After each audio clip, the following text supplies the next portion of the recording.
Yes.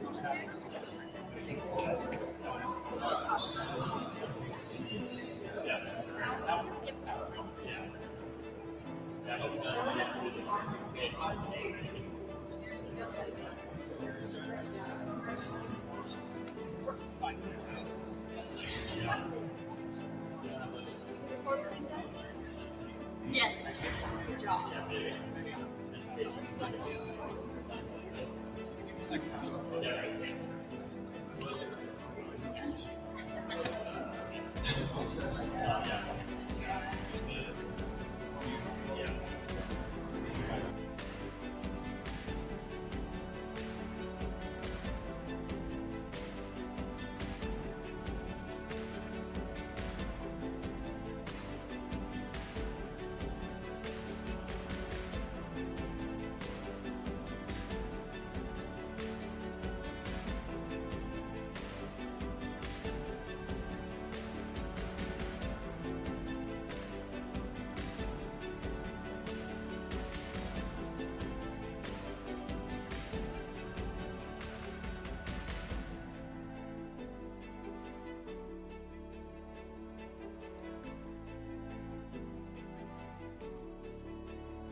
Hello, friends. Welcome to the Idaho Freedom Foundation Freedom and Family Agenda Press Conference for 2026. I am Ron Nate. I'm the president of the Idaho Freedom Foundation, and I'm joined here with not quite all of our team, but we have our policy team here. We have our communications, our operations, and our development team here in attendance as well. And so we all welcome you to this press conference. The Idaho Freedom and Family Agenda is a continuation of what we did last year. Now, the Idaho Freedom Foundation has been engaged in the legislative process since its beginning back in 2009. Every year, we come here with a plan of action for what we want to accomplish in the legislature. For the last 2 years, we've printed out that plan, made it known ahead of time, so that everyone in the legislature, in the governor's office, and all across the state knows what Idaho Freedom Foundation is working for in each legislative session. The Idaho Freedom Foundation stands ready to act instead of waiting to be acted upon. We have a plan for this legislative session. The Idaho Freedom and Family Agenda is that plan. And that's what this is about. We want to spell it out for you. We are going to make some strong recommendations. We are also going to be strong support for legislators who want to join us in this plan. And we have strong expectations for what a conservative legislature can accomplish with a conservative governor's office in a conservative state. Last month, we did a budget press conference. It seems like years ago, but it was only 1 month ago. And we laid out our plan for accomplishing fiscal restraint again in Idaho government. We recommended $1.9 billion in cuts from what the agencies have requested going into this budget session. And that's important because based on current projections, the Idaho budget is going to be upside down from where it was projected to be at the end of the legislative session just a few months ago. So instead of having a deficit of 100 or hundreds of millions of dollars, if the legislature and the governor follow our recommendations by cutting $1.9 billion from agency requests on an over $14 billion projected budget, not only can we restore fiscal sanity to Idaho's budget and be right side up again, there is plenty of room. It is possible, it can be done, to have significant tax relief going forward. Some of the recommendations we have for tax relief are repeal the grocery tax. Since 2017, when Governor Otter vetoed the grocery tax repeal, which was passed by supermajorities in the House and Senate, Idahoans have paid $2 billion in grocery taxes they wouldn't have had to pay had that bill been signed. Since then, it has been a struggle to get leadership to even allow the bill to get heard. We know that if it gets heard in committee and on the floor, it passes easily. Idahoans want it. Idahoans are struggling. They deserve grocery tax repeal, and we should get it done. We have neighboring states who don't tax groceries. Idaho should be a leader, not a follower in this case. We've also presented plans for completely repealing the property tax. We could phase it out over a period of years and make it so families are no longer renting the homes they own from the government. Thank you.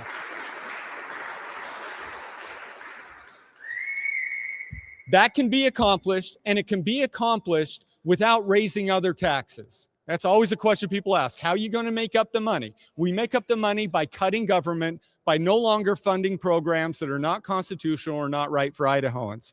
We also have a plan.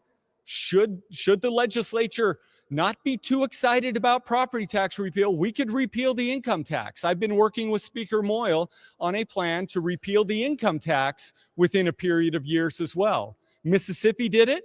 Idaho can do it. We have plans for making Idaho families prosperous again, being able to keep more of what they earn. Thanks. Thank you. All of this can be accomplished. Our Freedom and Family Agenda is on our website. You can go to idahofreedom.org, see our agenda. You can see the budget recommendations we've made, including repealing Medicaid expansion, repealing launch, repealing programs that should have never been started to begin with, doing more across-the-board cuts, and taking back excessive increases from agencies that have been growing way faster than in inflation and population growth. There is much more to this agenda than what I've just detailed. The part that I've been working on is budget cuts and tax cuts, but there's more areas here to cover. I am joined here by members of our policy team. We have Sam Lair. He is a PhD candidate from Hillsdale College, and he is our Legislative Affairs Director. He also directs our Center for American Education. We also have our Policy Director, Rachel Hazlip, who is also a PhD candidate, but from Liberty University, and she wants to outline other parts of our Freedom and Family Agenda. So now I'm going to turn the floor over to those two. They can guide you through the principles that we have on our Freedom and Family Agenda, and then I'll join for a conclusion. So Sam Lair, take the floor.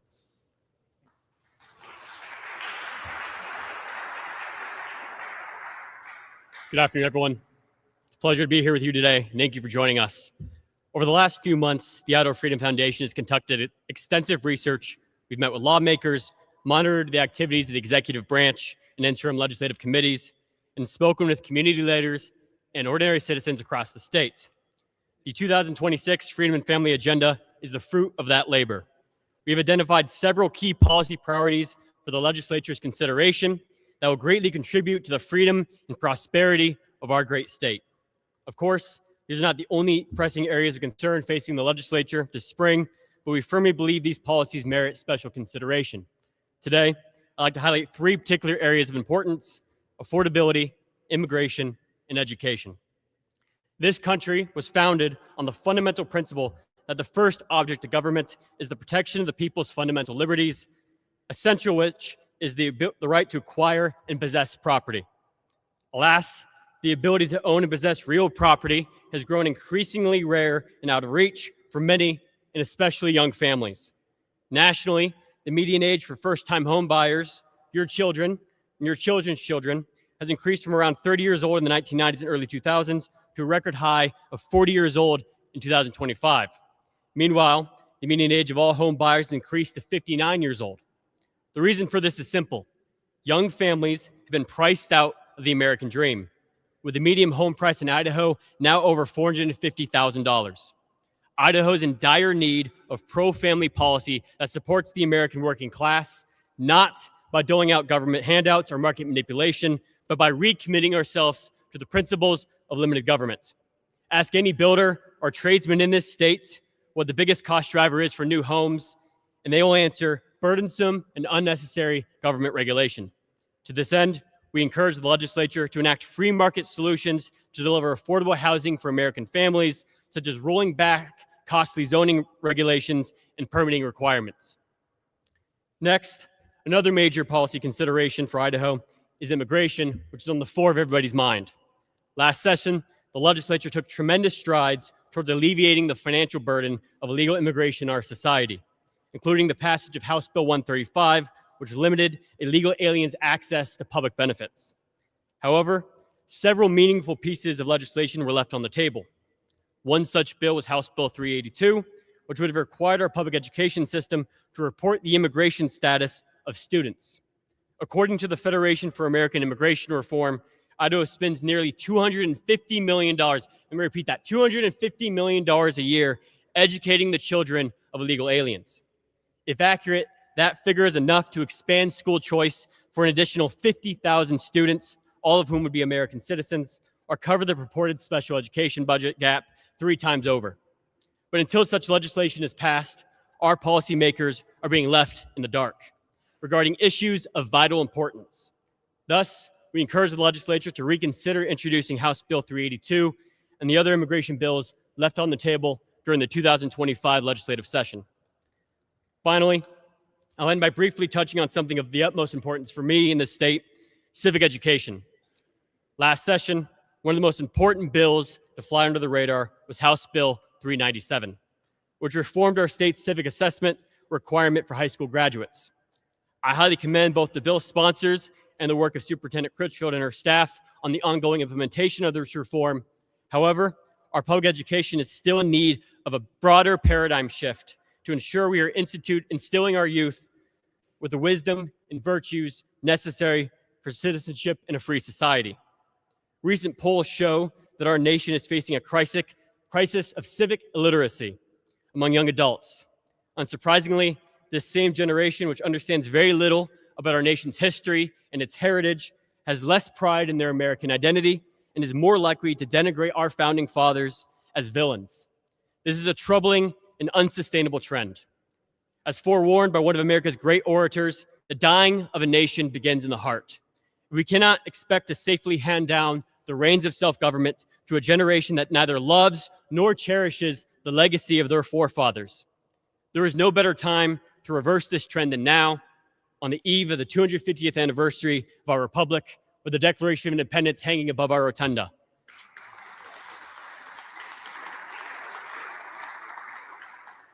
Several years ago, the Trump administration established the 1776 Commission, chaired by President of Hillsdale College, Larry P. Arnn, to put forward a set of guiding principles for the revival of patriotic education in America. To quote from the Commission's report, "An authentic civics education will help rebuild our common bonds, our mutual friendship, and our civic devotion. But we cannot love what we do not know." In this spirit, we encourage the legislature to give special attention to promoting patriotic and civic-minded education reform that honors the legacy of our founding fathers and reaffirms the fundamental principles of our Republican system of government. We offer these suggestions in good faith to our leaders in the legislature and also to the public at large and the citizens here today. Over the following months, we hope to inform and enrich the discussion on these and other topics to promote freedom and prosperity in Idaho. It's a pleasure to be with you all today. It's my pleasure also to introduce our Policy Director, Rachel Hazlett.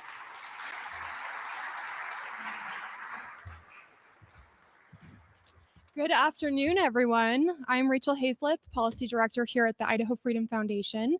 Thank you again for joining us today and joining online. To conclude our discussion of the Idaho Freedom Foundation's Freedom and Family Agenda for the 2026 session, I want to briefly focus on our final 3 priorities, which are restoring Idaho's state sovereignty, defending health freedom, and protecting Idaho's families and children.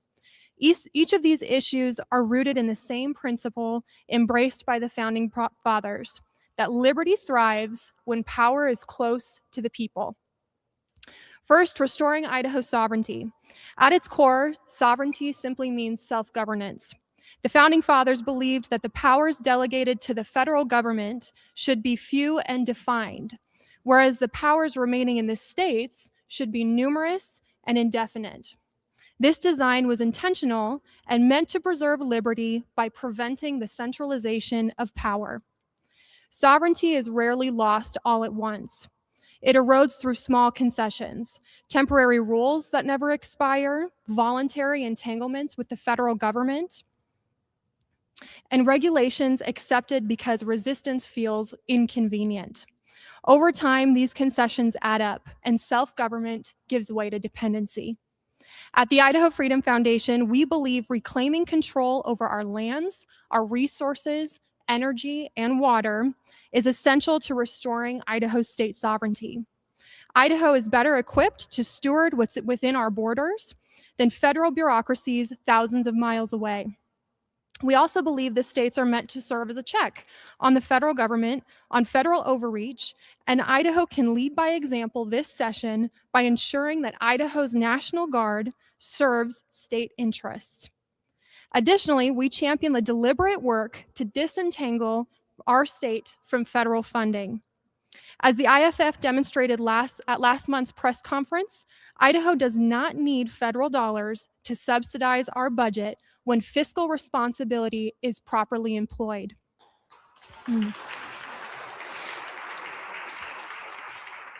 These dollars come with conditions, coercion, and control. Ending our reliance on them is not radical, it's not unrealistic, it's constitutional.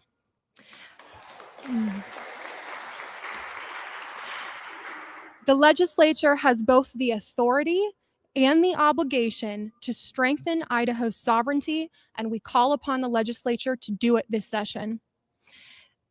This commitment to self-government naturally leads us to another key point, or key priority for this session: defending health freedom. The founders understood individual liberty to be the cornerstone of a flourishing society. This includes the right to direct one's own life as long as it does not bring harm to others. Few decisions are more personal or more fundamental than those involving health, healing, and medical care. Yet in recent years, we've seen an alarming shift towards centralized health decision-making that sidelines both patients and parents. Under this model, bureaucracies decide what treatments are acceptable, which risks are permissible, and who gets a voice in your and your family's medical interventions. This is fundamentally incompatible with a free society. Idaho took a tremendous step forward last session by passing the Medical Freedom Act, which protects adults from being forced into medical interventions by employers, businesses, or government entities. This was an extraordinary and a landmark victory for the people in Idaho, but it's not the finish line. Total health freedom must extend to both adults and to children. This is why the Idaho Freedom Foundation is working towards a total repeal of medical mandates imposed upon our children, because parents, not the state, must retain the authority to make medical decisions for their children, free from coercive mandates embedded into statute.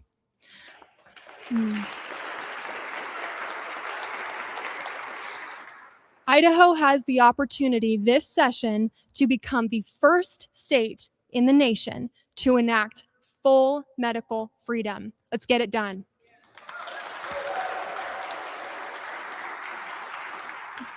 Finally, we must protect families and children. Families are the first and the most important institution of a free society. When families are strong, communities thrive, economies grow, and culture remains grounded in moral responsibility. When families are weakened, freedom erodes very quickly. Idaho should be a place where families can put roots down, shepherd their children's education and their health care, and be safe from governmental and bureaucratic intervention except in cases of proven necessity.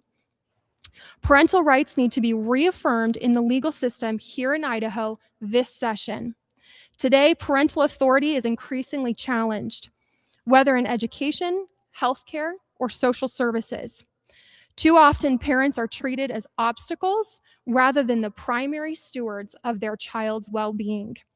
There is significant work to be done reforming family and CPS courts by raising standards of proof, ensuring due process, and holding judges accountable to what the law says. Liberty cannot survive where families are arbitrarily separated or stripped of rights without clear and convincing evidence and constitutional due process. When we look to the legislature to make meaningful reforms to protect families in the courts this session.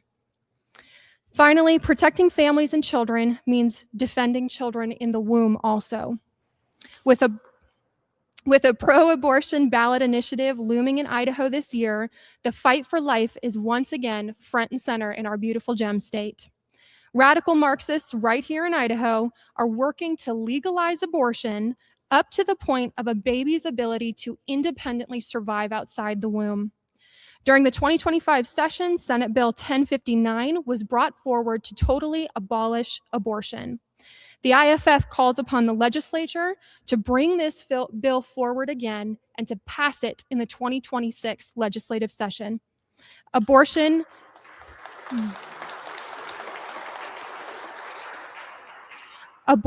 is not healthcare. Abortion harms women. Abortion hurts families, and a society that cannot protect its most vulnerable cannot long protect liberty. Restoring Idaho's sovereignty, defending health freedom, and protecting families and children are not simply policy preferences. They are constitutional responsibilities. Liberty cannot survive when power is centralized, when individuals are denied the right to govern their own lives, and when families are displaced by bureaucracy without constitutional due process. The founders entrusted the states with the duty to resist overreach, to safeguard the family, and to keep government accountable to us, to we the people. This 2026 session demands courage, not convenience, from our legislators. The Idaho Freedom Foundation stands ready to work with the legislature to reassert constitutional self-governance, defend individual liberty, and ensure that Idaho remains a place where it's families that shape the future.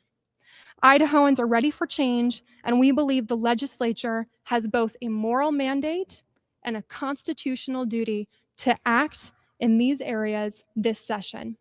Thank you all again so much for coming. I'll turn it back over to Dr. Nate.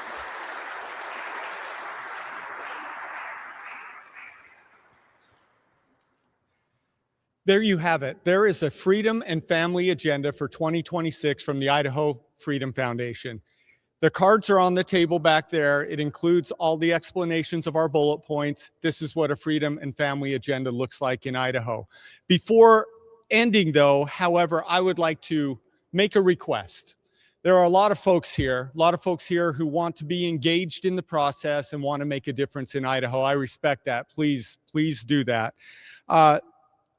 The grassroots make a difference in the legislative process. I have seen committees change their positions based on the testimony that they hear from Idaho citizens who want positive things in their lives. So please stay informed. Follow the Idaho Freedom Foundation at idahofreedom.org. We do our bill analyses. We publish them real-time basis before legislators vote on them. We have an active social media arm and an active website so that you can see and track what the key bills are. You can get on our email list to stay engaged and stay updated on a day-to-day basis. Please take action at the Capitol. Submit your testimony, make your voice heard when there's something that you care about that's important to you. Track the bills. Get familiar with the Idaho Legislature website. And also go to the idahofreedom.org website and look at our page called the Chairman's Drawer. If you haven't seen that before, the Chairman's Drawer lists all the bills that committee chairs have decided that they know better than what their committees know, that they know better than what the Senate or the House know or the governor. They know better than what all Idahoans want. They've taken it upon themselves to end a bill by putting it in their drawer. At least know what is going on that way. That's a process that shouldn't happen in the Idaho legislature, but it happens far too often. That is one reason why grocery tax repeal has not happened yet. Please sign petitions. We'll email you petitions. We'll put them online. When legislators see the thousands of names on a petition for a particular issue, they are prompted into action many times. I want to thank you again for all of your efforts. Oh, we do have one other thing I should mention. On Thursdays, instead of during the day, we felt that might be hard for some people to attend. Thursday evenings at 6 p.m. in the Lincoln Auditorium down on the ground level here, you can come to our Capitol Clarity. And each week we have issues that are important to Idahoans with key speakers. This first one will be this Thursday at 6 p.m., this coming Thursday at 6 p.m., and it's Legislature 201. Last year, we gave you the nuts and bolts of primary activity in the legislature. by citizens, we're going to give you a deeper dive and show you even more of what you can do to influence policy. Capitol Clarity, 6 p.m., Lincoln Auditorium downstairs. I want to thank you. I want to thank my IFF team, our production team here with Josh Turnbow at the lead, and all those who support the Idaho Freedom Foundation. We can't do what we do without your partnership in spirit and in support and in financial readiness make us able to do these great things in the legislature. We'll conclude now, but our policy team and myself will hang around for informal discussions and questions. But this is the conclusion of our press conference for the Idaho Freedom and Family Agenda for 2026. Thank you.